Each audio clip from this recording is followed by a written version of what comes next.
सदगुरु नाम सुनते ही दिमाग में किसी साधु या फिर किसी गुरु का नाम आता है, पर आखिर एक साधु की नेटवर्थ $50 मिलियन से ज्यादा है और सोशल मीडिया पे करोड़ों फॉलोअर्स हैं। फिर भी सदगुरु ₹1 का भी टैक्स नहीं देते। इतना ही नहीं, सदगुरु फेसबुक और इंस्टाग्राम पे सबसे ज्यादा एड चलाने वाले बंदे हैं, that is 1.35 lakhs per day. इसके बाद आता है कू कंपनी और फिर आती है हमारी मोटा भाई की कंपनी बूट कंपनी। इतना बड़ा एम्पायर चलाने के लिए सदगुरु को एटलीस्ट 2 लाख एम्प्लॉयज की जरूरत पड़ती है और सदगुरु के अंदर जो काम कर रहे हैं वो 2.5 लाख बंदे हैं और सदगुरु मुश्किल से हजारों को भी सैलरी नहीं देते हैं। इस वीडियो में हम सदगुरु के बिजनेस के बारे में बात करेंगे। वो कितना पैसा कमाते हैं, कहां से कमाते हैं, कहां पे खर्च करते हैं, उनका एक्चुअल प्रोडक्ट क्या है और वो कौन से 3 पिलर हैं जिस पे सदगुरु का पूरा बिजनेस खड़ा है। इंडिया में 2 ही ऐसे लोग हैं जिन्होंने अपने पर्सनल ब्रांड को इतने मस्त तरीके से मोनेटाइज किया है। पहले हैं पतंजलि के बाबा रामदेव और दूसरे हैं सदगुरु ऑफ ईसा फाउंडेशन। सदगुरु के बिजनेस एम्पायर में घुसने से पहले हम सदगुरु की थोड़ी पर्सनल लाइफ में घुसेंगे। जगदीश वासुदेव, जिनको आज हम सब सदगुरु के नाम से जानते हैं, इनका जन्म 1957 में हुआ था। इनके फादर खुद एक आई डॉक्टर थे जिनकी ये एक्सपेक्टेशन थी कि हमारा लड़का पढ़ लिख के या तो डॉक्टर बनेगा या फिर पोस्ट ग्रेजुएशन करके कोई अच्छी नौकरी करेगा। पर सदगुरु ने बिजनेस करने की सोचा और इनका पहला बिजनेस था पोएट्री फार्म। बिजनेस अच्छा चल रहा था बट पेरेंट्स के दबाव में इन्हें छोड़ना पड़ा। Typical Indian parent. फिर ये घुस गए कंस्ट्रक्शन इंडस्ट्री में। 25 की एज में इन्होंने ये बिजनेस भी बंद कर दिया और ये ट्रेवल करने लग गए, लोगों को योगा सिखाने लग गए। बट इनका जो मेन बिजनेस स्टार्ट हुआ वो हुआ 1992 में,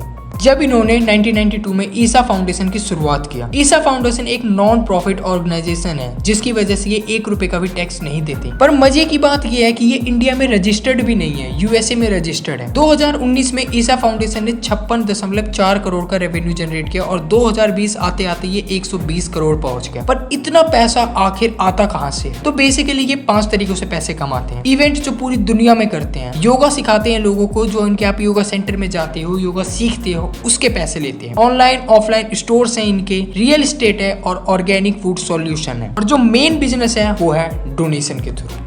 सदगुरु का एम्पायर मेनली 3 पिलर पे खड़ा है: ऑनलाइन और ऑफलाइन स्टोर्स, शॉप, इवेंट्स, सदगुरु का खुद का पर्सनल ब्रांड। मजे की बात यह है कि जब ये बड़े बड़े इवेंट्स, योगा सेशंस होते हैं तो उनको हैंडल करने के लिए, एग्जीक्यूट करने के लिए लाखों एम्प्लॉयज की जरूरत होती है। और जहां तक मैंने रिसर्च किया है, इतना बड़ा इवेंट हैंडल करने के लिए 2 लाख से ज्यादा एम्प्लॉयज की जरूरत होती है। पर सदगुरु जानते हैं कि वो प्रॉफिटेबल नहीं हो सकते अगर वो इतने एम्प्लॉयज हायर करेंगे। तो सदगुरु ने बहुत ही चालाक तरीके से इन 2.5 लाख एम्प्लॉयज को वॉलंटियर बना दिया। पर सदगुरु जानते हैं कि वो प्रॉफिटेबल नहीं रह सकते अगर वो इतने एम्प्लॉयज हायर करेंगे। तो बड़े ही क्लेवर तरीके से उन्होंने 2.5 लाख एक्टिव वॉलंटियर्स रखे हैं। ज्यादातर ये अनपेड हैं और वो फ्री में काम करते हैं। सदगुरु अपने इवेंट्स और सेशन बिजनेस को इतने अच्छे तरीके से सेट किया है कि एक बार आप इनमें घुस जाते हो तो निकलना नेक्स्ट टू इम्पॉसिबल हो जाता है। फॉर एग्जाम्पल, अगर आप इनर इंजीनियरिंग प्रोग्राम आप इनका खरीदते हो तो आपको सिर्फ 2000 ऑनलाइन पे कर सकते हो और बाकी आप ऑफलाइन पे कर सकते हो। ऑफलाइन रिट्रीट कॉस्ट 20,000 पड़ेगा और फिर आप इनके एडवांस प्रोग्राम ज्वाइन कर सकते हो, लाइक भाव्या एंड पांडवा ऐसे करके। इसे कहते हैं अपसेल एंड क्रॉस सेल का सबसे बेस्ट एग्जाम्पल। पर आखिर सदगुरु ये सारा पैसा खर्च कहाँ करते हैं? तो सदगुरु पूरी दुनिया में काफी वेलफेयर सोशल काम करते हैं, जैसे सेव सॉइल कैंपेन था। इसके बारे में आपने बहुत जगह वीडियोस, बहुत सेलिब्रिटी के थ्रू, बॉलीवुड स्टार के थ्रू आपने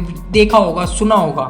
इसके साथ साथ सदगुरु बहुत ही जीनियस यूट्यूबर भी है। वो कोलैबोरेटिंग की पावर जानते हैं और इसलिए वो हर एक यूट्यूबर, हर एक सेलिब्रिटी के साथ कोलैब करते हैं, उनसे मिलते हैं, चाहे वो रणवीर शो हो या फिर बॉलीवुड एक्टर्स हो, छोटा हो या बड़ा हो। सदगुरु हर एक यूट्यूबर, हर एक सेलिब्रिटी, जहां पर भी उनको अपॉर्चुनिटी मिलती है लोगों को रीच करने की, वहां पर वो रीच करते हैं, लोगों से मिलते हैं, लोगों से कनेक्ट करते हैं। और ये एक वो चीज है, एक वो पर्सनल ब्रांड है जो सदगुरु को बाकी सारे गुरुज और बाकी सारे लोगों से अलग खड़ा करता है और वो इतना बड़ा एम्पायर चला रहे हैं।